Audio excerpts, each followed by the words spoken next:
බොහෝ පුද්ගලයන් ඇත්තටම සාර්ථක වන්නේ ඔවුන් වැඩිපුර කතා කරන නිසාද? නැතහොත් ඔවුන් වඩාත් බුද්ධිමත් හේයින් හැමවිටම නිහඬව සිටින නිසාද? අප කොතරම්නම් සාර්ථකත්වයට ළඟාවීමට උත්සාහ කරත් සාර්ථකත්වයට ළඟාවීමේදී බොහෝ දෙනෙකුට මගහැරෙන මහා ගැඹුරු හේතුවක් තිබේද?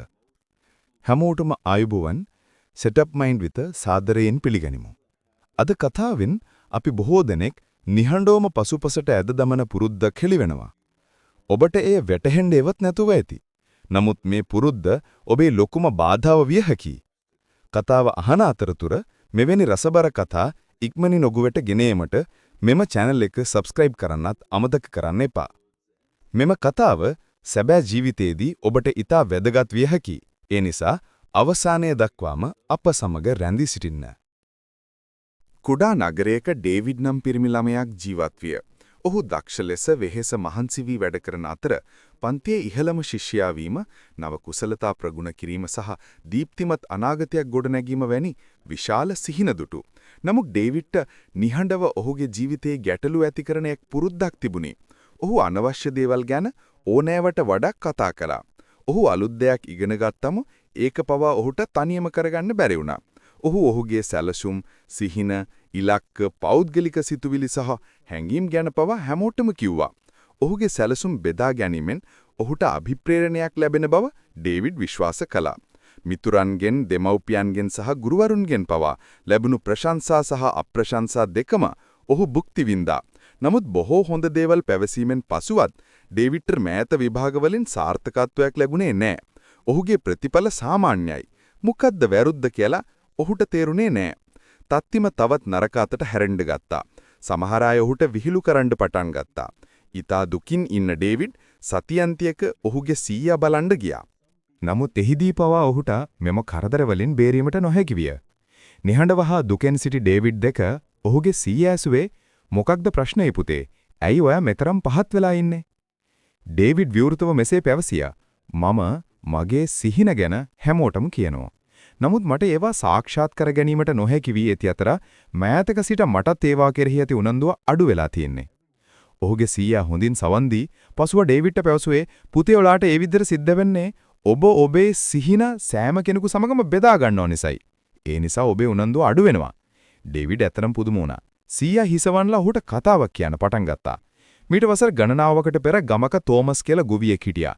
ඔහු දුප්පත් නමුත් කඩිසර කෙනෙක්. ඔහුට සිහිනයක් තිබුණා භෝග වලින් පිරුණු විශාල ගොවිපලක් ගොඩනගා කවදා හෝ වඩා හොඳ ජීවිතයක් ගත කරන්න. සෑම දිනකම ඔහු කෙත්වල වෙහෙස් මහන්සි වී වැඩ කළා. හැකි සෑම මුදලක්ම ඔහු ඉතිරි කළා. නමුත් තෝමස්ට එක නීතියක් තිබුණා. ඔහු කවදාවත් ඔහුගේ සැලසුම් කිසිවෙකු සමග බෙදාගත්තේ නැහැ. මිනිස්සු නිතරම අහනවා අයියෝ යා හැමදාම මෙච්චර මහන්සි වෙන්නේ කියලා. එවිට තෝමස් සිනාසෙමින් කියනුයේ කාලයත් සමග ඔබට වැටහෙනු ඇත කියාය. වසර ගණනාවක් සෙමින් ගෙවී ගියේය. තෝමස් කුඩා ඉඩමක් මිලදී ගත්තේය. පසුව එම ඉඩමේ ඔහු භෝග වගා කර මුදල් උපයා ගත්තේය. ඉන්පසු ඔහු නිසි ගොවිපල ගොඩනගා ගත්තේය. ඊළඟ වසරේ ඔහු ලස්සන නිවසක් ඉදි කළේය. ගමේ සියල්ලෝම පුදුමයටපත් වූහ. ඔහු මෙතරම් දෙයක් ලබාගත්තේ කෙසේදයි ඔවුන්ට අදහසක් නොතිබුණේ. දිනක් පැරණි මිතුරෙකු ඔහු වෙත පැමිණ මෙසේ ඇසුවේය. ඔබ ඔබේ සිහින කිසිවෙකු සමග බෙදා නොගත්තේ ඇයි? තෝමස් සිනාසෙමින් මෙසේ පැවසීය. ඔබ ඕනෑවට වඩා කතා කරන විට දේවල් දෙකක් සිදුවේ. එකක් මිනිස්සු ඔබව අධෛර්යමත් කිරීමට උත්සාහ කරනවා. දෙක ඔබ ක්‍රියාවෙන් නොප්පු කිරීමට වෙනුවට කතා කිරීමට පමණක් ඔබේ ශක්තිය නාස්ති කරනවා. ඒ වෙනුවට නිහඬව වැඩ කරන්න. නිහඬතාවය ඔබේ ඉලක්ක ආරක්ෂා කරයි. වචන ඊතල වගේ. මුදා හැරිය පසු ඔබට ඒවා ආපසු ගෙන යා නොහැක. මේ අසූ ඩේවිඩ් තේරුම් ගැනීමට පටන් ගත්තේය. ඔහුගේ සීයා තවදුරටත් මෙසේ පැවසීය. පුතේ, ඔබ ඔබේ සිහින ගැන ඕනෑවට වඩා කතා කරන විට සෑම කෙනෙකුම ඔබ ගැන සතුටු වෙන්නේ නැත. සමහරු ඔබ පහත හෙලීමට උත්සාහ කරනු ඇත.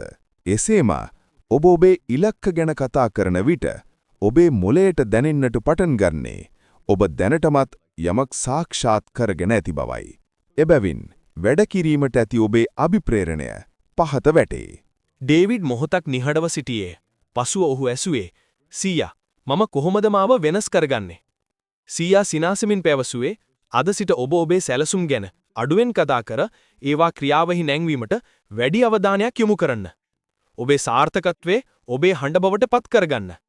නිහඬතාවේ බලවත් ශක්තියක් ඇති බව මතක තබා ගන්න." ඩේවිඩ් වෙනස් වුණා.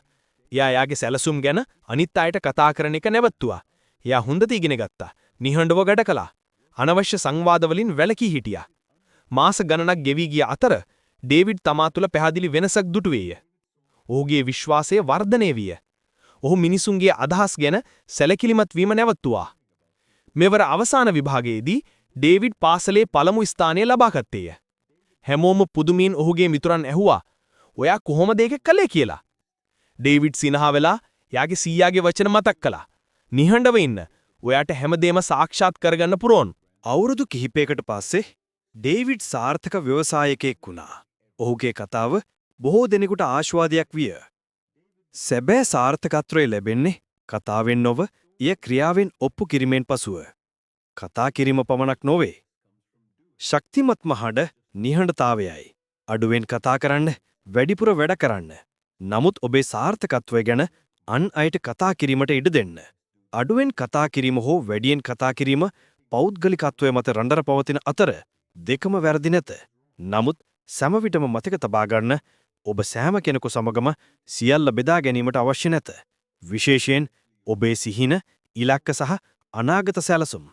ඔබ සැබෑ ප්‍රගතියක් ලබා ගන්න අතුරු ඒවා ඔබ තුරම තබා ගන්න. මන්ද සමහර විට කතා කිරීමෙන් ඔබට ව්‍යාජ තෘප්තියක් ලැබෙන අතර එම තෘප්තිය ඔබේ වෙහෙස මහන්සිවි වැඩ කිරීම මන්දගාමී කරයි. ඔබේ කාර්ය ඔබේ භාෂාව බවටත් ඔබේ සාර්ථකත්වය ඔබේ පිළිතුර බවටත් පත්වන තරමට ඔබව ශක්තිමත් කරගන්න.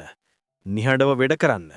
එවිට නිවර්දි කාලයේ පැමිණි විට ඔබ අත්කරගෙන ඇති දේ ලෝකයේ දැනගනු ඇත.